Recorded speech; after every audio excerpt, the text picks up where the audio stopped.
My name's Nate Boley, and 20 years ago, strength training changed the course of my life. I built a gym here in Bend, Oregon from scratch that's helped over 1,500 people change their lives as well through strength training.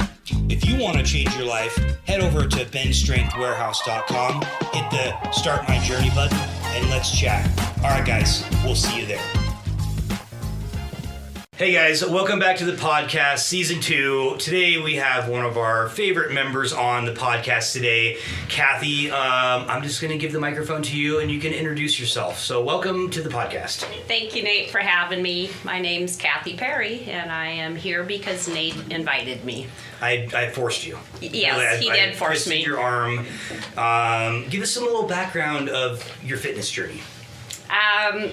I have always been active as far back as I can remember. I grew up in Montana with 4 brothers, and they were all very active. My parents were also active and athletic, and we did a lot of hiking and fishing and did every sport that was available to us. That's awesome. And so I just kind of continued on that, found certain sports that I felt that I excelled at, and Which were? It was in track and field, and I discovered hurdling in junior high and had a coach that actually knew what she was doing. And then it went into high school years, and I was state champ for a few years and also nationally ranked. Wow. And I did have a full ride scholarship offer to UC in Boulder, and I turned it down. Oh my gosh, how come? Well, it came late in the summer. I had already planned on going to the University of Montana in Missoula, not to run track. But the offer didn't come till August, and by then I was in horrible condition. So you hadn't been doing it? You're like, I'm out? No. Once I graduated, I didn't do anything. I worked at a dude ranch that summer and worked and did quite a bit of partying. Yeah. And so I wasn't equipped to jump back in, and it is one of the few regrets I have in my life that I didn't go on to see what I could have actually done with really good coaching. So 100%. And don't they have like a really prestigious track and field coaching over there? They did. Yeah. And that was even back in the 70s. They were one of the top in the nation. Wow, so that's awesome. Yeah. When you were doing those sports, were you doing any strength training back then? We did. Not enough of it. We mainly just did it on rainy days. If the track was, or maybe a snowy day in April. Yeah, especially in Montana. Yeah. So we would go inside the gym and run the stairs, and we'd also do strength training upstairs where like the football players were, and I loved it. Yeah. So anything that was heavy and required a lot of strength, I was all about it. Okay. So you had done a lot of strength training like way before you came here. Oh, yeah. So when you saw Strength Warehouse, you were like, yep, that's the spot I'm going to. Yeah, I went through many other things before I found this place. Okay. Yeah. And can you go into a little bit of that? You don't have to give names or anything, but just like what were you doing? Well, I as an adult, I did quite a bit of martial arts, karate and taekwondo, and then I did CrossFit for a few years. Got injured a couple times in that, decided that I didn't want to have that level of intensity every time I worked out. Yeah. So I did other things, spin classes, did all the classes, at all the gyms. I've been to all the gyms. Yeah, and I would say what pivoted me towards this was COVID. Yeah. Wasn't able to work out anymore. Well, I could have at home, but I've never worked out at home. Yeah. So over the course of 2 years, I was getting weak, and I did not like to be weak. I pride myself in being a strong person and capable, and so I specifically sought out strength training, awesome. And I stalked you guys for a while before I actually made the phone call. I think that probably happens quite a bit. People are like, what are these people about? And they look at the social media and that type of stuff. And I liked that it was a small, locally owned gym. Yeah, cool. So. Awesome. I remember when you came in. That was awesome. Yeah. You've been with us for a couple of years now. Mm-hmm. Can you go into a little bit about your journey with us? How does that look? Like, you started out, came through our on-ramp process, went to our classes. Just expand a little bit on that. Well, I started out with the classes and immediately liked them. The classes were very small at that time. There were 3 and 4 people. And it was just a blast. We had a good time. We had good coaching. We'd laugh a lot. We would work hard. So it was kind of a perfect fit for me. Cool. And then as I was getting in better shape, I decided I needed to up my nutrition. I had some extra body fat that I wasn't too crazy about. Yeah. So I don't think anybody is. no, I did the nutrition. Cool. My body fat came down probably 8 or 9 points, so I was happy about that. Good. Yeah. And then from there, You're doing some personal training now. Before we get into like injuries and stuff, were you doing some personal training with the classes at that time? Or just classes? No, and just nutrition? the classes and the nutrition, and it worked out really well Yeah. for me. You know, I think it's funny that you say like 3 or 4 people. Classes coming out of COVID was really difficult because nobody wanted to be in a room with anybody else, right? Well, there's a group of people that did, and a lot of big people that didn't. But now that they're growing back and stuff like that, it's group fitness is coming back slightly, but. That's awesome. Okay, and so you've faced some adversity along the way. You've had some injuries and stuff like that. Remind me, it was the right shoulder? The right shoulder. Okay. I struggled with it before I came here even, because I think back probably 3 or 4 years ago I had problems with it. Just even like in a spin class reaching forward, I felt that shoulder. So I would often just one arm it. Sure. And then when I started here, it felt pretty good for about the first 6 months. And then it got to be very aggravating. I went to Dynamic Sports and worked with Sean Lutz over there. He's excellent. Oh, yeah, for sure. But he had me do a lot of, it was more like physical therapy. Sure. And he did a lot of body work on me. And it all felt amazing, but it wasn't working. It wasn't fixing the problem. Yeah. Yeah. So I told him one day that I just thought I needed to stop and go see the doctor, orthopedic surgeon. And then I continued to come here for a while and did modified movements in classes, but I started to get frustrated. Yeah. And one day I remember the moment I kind of teared up, and I'm like, okay, you're done. You're not bringing negative energy into the gym. It's not your place anymore. So you need to go do something else. Yeah.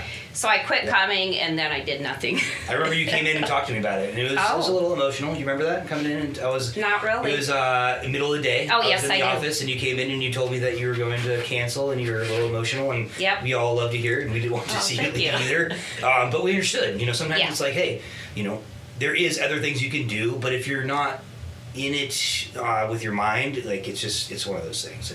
And you gave it a really long go. Like, I did. It wasn't like I injured myself, I'm out. Like no. The old injury's coming back. See you later, guys. I'm gonna go not do anything. It was I'm gonna try. And you went and saw physical therapy, and at some point, sometimes that's you can't go any further. You have to go get it surgically repaired. Right. And that's, I think, the good thing about doctors and stuff now is they don't want to just cut into you right away. They say, hey, go try this for 6 months. If it doesn't work, then we can go this path. But before, I feel like maybe 10-ish years ago, they're like, oh yeah, you got an injury, we just need to cut you right open and get that fixed right away. So it's good that they're doing that, but again, it can lead to some frustration when you're like, man, I could have probably had this done 6 months ago. But every time you go into the knife and get cut up, there is risks for that as well. So. And a lot of times injuries can be healed with just some physical therapy and modified movement and stuff like that. But awesome. So the challenges were the shoulder, and you went and saw some different stuff. How has a coach helped you through the rehab process, coming back through? So you came in doing personal training. Right. Yeah. After my surgery, I did probably 2 or 3 months of physical therapy, and but I really missed the gym. Like, I thought about it all the time. I listened to your podcast, I check up on my emails because I wanted to still be connected. Sure. And so I decided that the way to get back in would just be do some personal training instead of the classes to try to go through the healing process. And it's been everything. Working with Coach Mike, he's amazing on movement. He knows about injuries, how to work with them. Yep. And I started basically at ground zero with him. just starting lifting with a PVC pipe. Yep, I And remember that as well. yep, Yep. and so I just had to be. I was telling Mike today, it's injuries they are very inconvenient. Yes. They're Never not fun. Never come at a good time. No, they're never fun. But it has taught me patience in my fitness journey. Sure. Because I've had to be slow and steady, and he keeps me on track. So he'll decide if my form starts breaking down that, nope, you're not going heavy. We're going to take it back. So it's been very slow and steady, but the gains have been consistent every week. That's good. So I it's think been another thing that can really happen with somebody like yourself who's very passionate about fitness and they get a pretty decent setback, they want to come back as good as they were when they left. It's impossible to do that. And so they can re-injure themselves very quickly or aggravate something else, right? So I think, going on what you're saying, having a coach there to make sure that you're progressing in a slow period, it takes a lot of mental grit. But It does. It also can say, hey, now I know I can do hard things, which is part of what the gym does for you outside of here as well. So that's awesome. Okay. And now you're back into some classes and doing some personal training as well? I haven't started classes yet. Okay. I'm just about to that point. I had one movement in my shoulder that was bothering Mike, and he reminded me, if you do that in a class, the coach will probably not see it. But I may be ready now. So I'd say maybe in July I should be able to get back into classes, and I do want to continue the PT once a week. Cool. So Awesome. get the combination in. I think that's a great idea. Lots Yeah. of people get that hybrid, option where they're getting some guidance from a coach at least once every other week or whatever it is, and then they're doing some group classes as well. I personally like group classes and personal training because I think it's great to have, like what Mike was saying, that somebody's watching you the whole time, making sure that you're not putting your shoulder in that position. Group classes, they're great. You still get awesome coaching, but they're not always going to pinpoint little variances and stuff like that. You really have to be in a group class.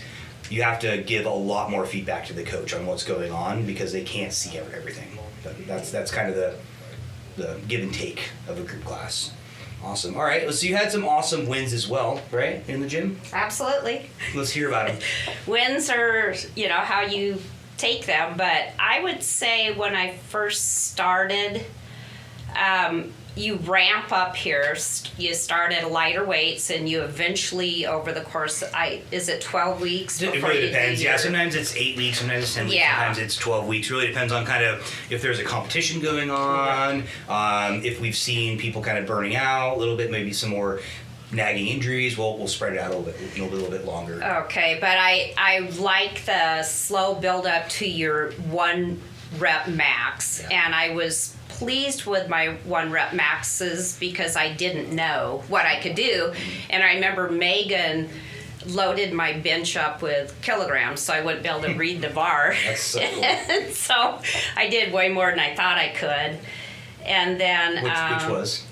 well, I mean, they were good to me. Okay. Hey, So. that's all. Okay, we don't have to go into notes. Yeah. It was a great PR for Cathy. Yeah, but they were good for me, and it got the fire lit in me to really think seriously about powerlifting Yeah. and what I could do with it. And then the injury came. Yeah. And, that it's a minor setback. Minor, yeah. Yeah, but you then- have, yeah. You have some plans on competing? Maybe. Yeah. We'll see. I have benchmarks in my mind. If I can get back to my 1 rep maxes that I had a year or two ago, then I think that's a good spot to start. Sure. And then consider, because I felt fairly comfortable at that weight. Cool. I would say one thing, and you've probably heard this before, doing the competition no matter where you are, nobody really cares what you're doing on the platform except for you and maybe your friends, and they don't really care. You're like, oh, Cathy didn't get what she wanted to get. Like, they're so happy you did it. Right. Knowing how to play the game before you get competitive is very, very the right way to do it. And I struggled with this for years. I should have competed probably 4 or 5 years before I actually did, because I was like, I have to be competitive before I go and do it, because that's kind of my mindset, and I can see that with you as well. Yeah. And then by the time I did it, I wasted so many years of my good body where I hadn't had any injuries at all. I probably could have been way better on the platform if I would have done that, but and had way more fun. Good advice. Yeah, absolutely. I try to say to everybody, just go do one. See, it doesn't matter what you do. Your first time is your first time. But awesome. Okay. Has there been any super pivotal moments? I can't say that word. Since joining us in your strength journey. I would say recently, just working with Mike and seeing the increases every week, and they may be very small. Sure. But there's something that improves every single week. So that's getting me fired up. And now I'm leaning more. Before I always liked classes better, but now I'm really enjoying the personal training to where I've upped it to 2 times a week, but I'm going to be switching that around. For sure. And I think it's great to be in the community, because sometimes when you're in the gym by yourself with the personal with your coach, it can feel like you're isolated. So it's nice to have like more, hey, I'm coming to these classes, I'm doing some one-on-one. It's all about what people really like. Some people don't like the class aspect at all, and they're like, nope, I just want to come and have my coach. And sometimes people want to do all of it. I like the energy from classes. I do too. Makes it fun. Especially when it's a 1 rep max. Oh, right. Man, it's so awesome. One thing we've been really trying to push for is like a semi-private option in our gym, because it's similar to a small group. You can have like 2 or 3 people in the gym at the same time with one coach. So you're still getting that really personalized option, but you have somebody they're gonna turn around and see you deadlifting a PR and be like, woo, let's go. So you get kind of the best of both worlds there. And then there's a little bit of a price break for everybody that's in the class or in the group. So do you try to match abilities? It doesn't matter? Nope, doesn't matter. Like, you could be doing 1 rep max for your powerlifting over here, and Susan can be doing push-ups over here, and Mike over here can be doing squats. It doesn't really matter, because the coach knows where everybody's at, and you don't have to be doing the same stuff, or because you could be all over the gym and be doing different stuff. It's just having more of a community base. Sounds like a good option. Yeah. We've been testing it. Mike's been doing a couple. Luke's been doing a couple. Basically two clients with one coach, and it's been really great. And actually, I've been reaching out to those people and getting some feedback on them, and like, hey, what do you like about it? What don't you like about it? So we can kind of mold it together and have a great service. Nice. Yeah, awesome. Okay, let's see. You said you were a little nervous to jump on the podcast, and do you think strength training and doing hard things in the gym has helped you with making the decision to come here today, or is it just me forcing you? I'd say a little bit of both. Okay. But really, I think the fitter and stronger you are, it gives you more confidence in everything you do. I agree. And I think another thing that I've been pushing myself more just recently to do things I'm not comfortable with. Okay. And I don't know if this is, in my mind, it makes sense, but I retired last July, but I went back to work in January. I only work 2 days a week, and I have a lot of flexibility. Cool. So I'm not so pressured with work now. My mind I'm more at ease. Yeah. And I have more time to do things I want to do, because I don't just have to do things all the time. So now I'm pushing myself to do things that I normally would not. And you attribute that, the ability, because you have less stress? Exactly. Okay. Yeah, Cool. I just have more time. Yeah. So if it takes me extra time to do these things I'm not comfortable with, it's fine, because I have the time. I recently joined a women's group in Sun River that's quite robust. It has almost 400 members. Whoa. And I didn't know there was that many people in Sun River. It's been really fun, because I'm part of a kayaking club and a hiking club. Cool. And then a volunteer club. Nice. So it's great fun, and I wouldn't have done that even a year ago. Yeah. So because you have more flexibility, time, I do. and brain power. Yes, I have more time and more flexibility, and I'm beginning my new second life. There you go. That's great. Second life after work life. Yeah. And so you said you're still working 2 days a week. How long is that going to last for? As long as it works.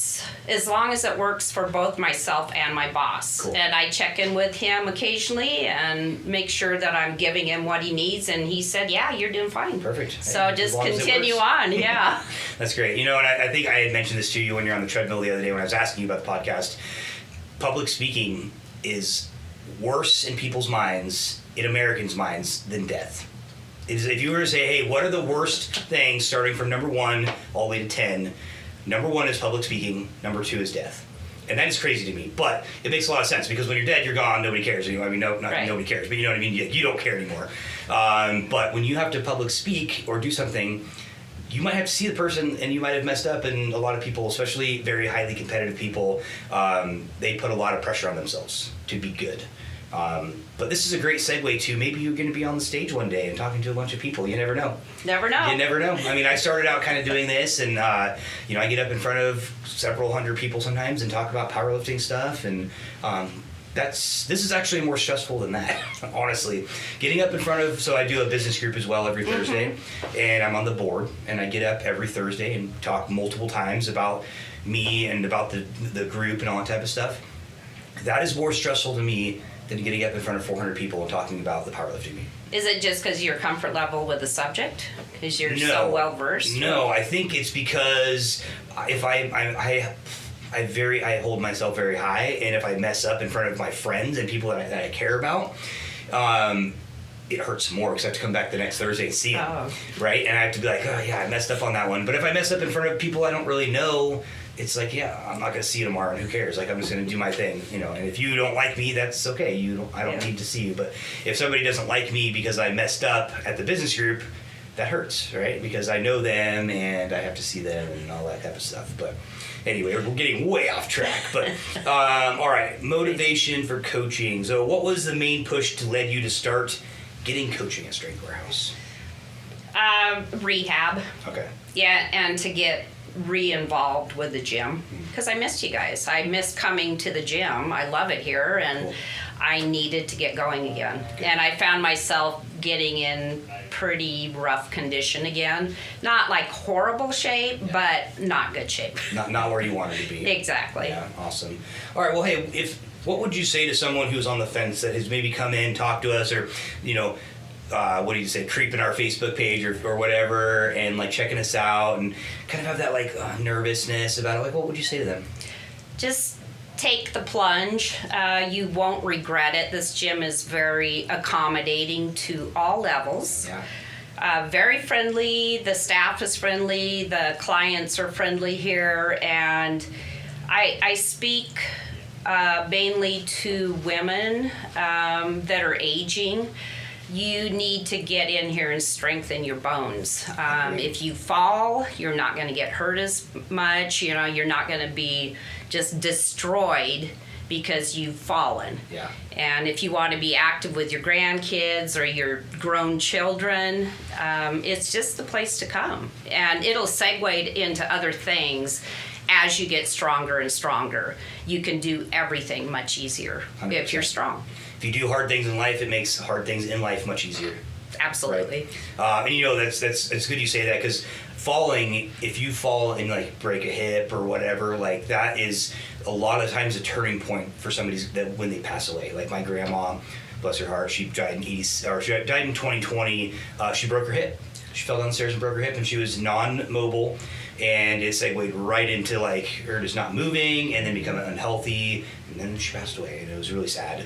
But and then grip strength. Actually, we found out just recently that grip strength in elderly people starting to get older can directly contribute to how many years they have on their life. Yeah, and so one of the things we've started doing in our Legends program is testing grip strength, because grip strength, if you can't hold on to something, you can fall easier. And then if you fall, you stop moving, that's when people pass away. That people that, back in the day, people would like retire and do nothing. And they would like live only like 5-6 years after their retirement, they would die. So their biggest thing is keeping moving. If you're moving, you're living. And so grip strength and being able to stay mobile is one of those two are the biggest factors for how long that you can have a life. Absolutely. You have to preserve your parts as long as you possibly can. Yeah, because especially on being sedentary is like the absolute worst thing you can do. It's just like a car. If you let a car sit for like 3 years, the seals are going to be all blown out of it. The gas is going to be crappy. The oil's not going to be good. You got to start it up. It's broken. Then you got to fix it. So you got to keep moving. That's what life's about. Keep moving. All right, Cathy, any other words you want to give out to the world there? Nope, just keep active, active, be happy, have fun. Awesome. Well, hey, Cathy, thanks a lot for coming on the podcast. We really enjoy you at the gym. And yeah, guys, thanks a lot for joining us today. I'm going to leave you the way I leave you every single time this year, and that is success is not final, failure is not fatal. It is the courage to continue that counts, and everything you want in this life is on the other side of your fear. So get out there today and take some action. All right, later, guys. Thanks for joining us on the Go Heavy or Go Home podcast today. We hope you got a lot of value and had a ton of fun. If you guys want to learn a little bit more about what we do, or just have a ton of resources at your fingertips, head over to benstrengthwarehouse.com and hit the Start My Journey button. All right, guys, until next time, go heavy or go home.